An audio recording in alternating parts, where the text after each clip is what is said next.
Bear down, Bears fans. Listen, Lamar Jackson requesting a trade has had real implications for a lot of teams within the NFL, not just in this division, but in the NFL, period. But what does that mean for the Chicago Bears? Is Lamar Jackson potentially coming to the NFC? And what could that mean for us now that we thought we would actually have an opportunity to run the North?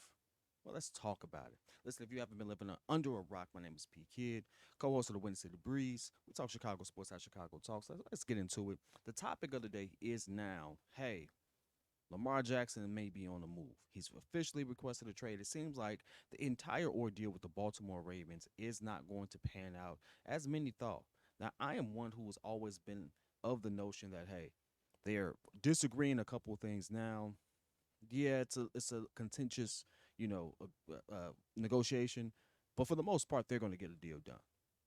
Rarely do you see situations in which an organization like the Ravens, not that we're not going to talk about the Texans because we understand that was a different situation. The Texans were a trash organization, even how they did love trash organization. Shout out to Lovey, by the way. But the way that the Ravens have pretty much built their organization and team around Lamar Jackson, it's almost like a no brainer that they would do whatever they can to actually get him to be back into that purple uniform. However, it doesn't seem to be working out. Now, this could be for a lifting of things. Could be the amount that he's asking for. Could be the amount guaranteed. He could be trying to get a Deshaun Watson contract. There's a lot of different rumors. The Ravens have said that they've done all they can. Lamar has said that that's capped. Who knows? And at this point, as a Bears fan, who cares? The only thing we really care about is his potential request to be moved going to impact our potential chances of making a long playoff run here? Now, I'm of the notion that yes, there's a real opportunity, a real chance for that to actually happen. And the main reason why is because not only is it, do we have a division in which the Chicago Bears haven't really done, we've been like fringe. We've made the playoffs, but we really didn't have the team to go all the way. Like, we've been really good, but we really haven't been the same monster of the Midwest like we used to. We definitely weren't the kings of the North like we want to be. But now that we've actually made some moves, it seems like that's possible. And I love it, right? We all love it, right? Bear down. We get it. And with Aaron Rodgers being potentially out, it's not even potential. Like, I don't even know what's happening. That's a weird situation. But with Aaron Rodgers now being on the move to the Jets, following Brett Favre's career, right? With him being on the move, it almost made it seem like, hey, this is wide open. We have everything we need here. Only thing we need to do is see if Justin's going to show up the way we believe he's going to show up, and if that happens, there's no reason for us not to make a long run. And then Lamar asks for a trade. Now, one of the teams that ultimately we immediately think of when we say Lamar Jackson wants to trade, who in this division can actually go get him is obviously the Detroit Lions. No one seems to like Jared Goff. I think he's gotten better. I think he's put up good stats, but he seems to be missing certain things.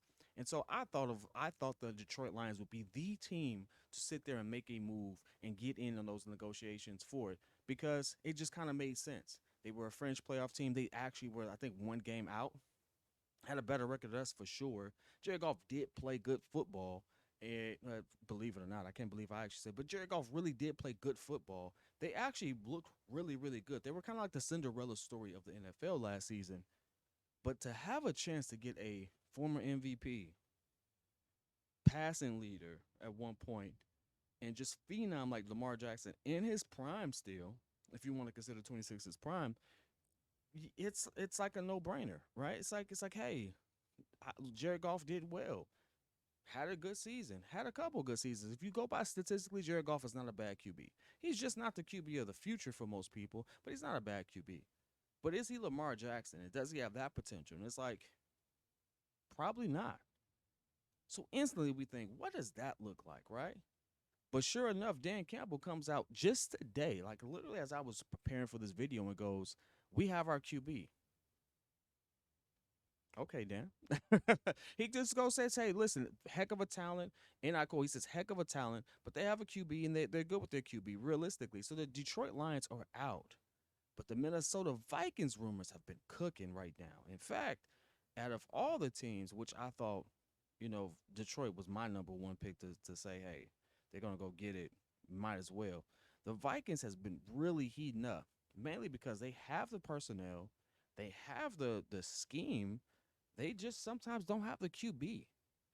And Kirk Cousins is a good QB, but he's a pocket passer, and he's very much a very early 2000s style QB, and there's nothing wrong with that. Don't get me wrong, pocket passers are still very viable and good QBs of today's league. But you have to ask yourself in plays like the last play for them, what would Lamar Jackson have done in that situation? Would he have, you know, taken a sack, as Kirk Cousins have said in his interview he just did recently with Busting with the Boys? He said I could have taken a sack, and optically that situation would look better. But he still ended up throwing it short, and that ends there. But with Lamar Jackson, you have to ask, does he take off and run? Do they get that first and extend that particular drive and potentially win that last game for them? And I mean, many of us would agree Lamar Jackson probably wins that game. It just is what it is. So the Vikings, in so many ways, if it's an opportunity for them to get him, they probably should explore it. And what would they have to give up to do it? Now, mind you, the way that things are set up now, there's a couple ways in which Lamar Jackson could legitimately land with the Vikings. I thought it was cap. I thought it was something far fetched, but no, there are real opportunities for him to land with the Vikings. That doesn't necessarily require them to give up 2 first-round picks just to enter that conversation. It could be by the way via sign and trade. Now, I'm not going to make it seem like I am a savant and I know all the details and how that goes. I don't really care. But ultimately, if they don't have to give up a whole lot, and it doesn't seem like they have to give up a whole lot with Kirk Cousins being on there, I think one other player, and then and then a future pick, not necessarily this year's pick, they could absolutely make a run to get Lamar Jackson, and that would instantly put them in the favorites to actually win the division, putting us in a very awkward position because now we go from living under the thumb of Aaron Rodgers for most of this time to now having to contend with the Vikings, who were already a really good team and one of my picks to actually win the division as we still go through rebuilding. Now it's almost a lock if that is actually something that can happen. This also makes the interesting thing in the conference because now you have a QB like Lamar Jackson battling Justin Fields, who many people have compared him to. They've compared his running style and his run first in some instances that say he's a running QB, although we Bears fans would like to beg to differ.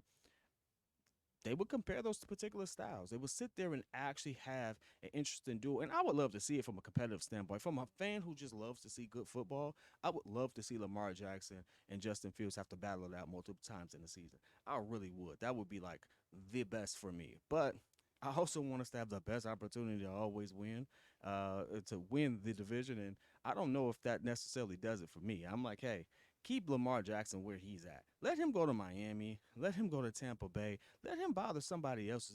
Don't bother us. That's all I'm saying. But I do want to hear what you all think. This is, again, one of those things in which is Lamar Jackson going to actually come here? We don't know. I'm not going to make it seem like we know. I'm not going to make it seem like that's all there. But is it a real possibility? The answer to that is yes. Like there's a real chance that that happens. Now I'm not gonna sit there and when I say real chance, I mean hey, it's plausible. The pieces are kind of there to make it work. Do they execute it? We don't know. But this is also the second time in I believe NFL history where you've had two young QBs in their prime get traded or dealt in some way. Deshaun Watson being being the first, and Lamar Jackson being the second. If it happens, it does seem like it will. I want to hear your thoughts. Does Lamar Jackson come into this division ruin our chances of winning it? How do we stack up? What does it mean? Ultimately, let's just dig into it. We have a long off season. Hey, listen, football doesn't start for another 5 months. We're going to be sitting there talking about some of these situations and scenarios. Until then, we might as well have a little fun with it. Give me your thoughts, man. I want to hear what you got to say. This is your boy P Kid coming back at you again with another video. Be on the lookout for some more Bulls content because it is the end of the NBA season. Love to get your thoughts on that too. Peace.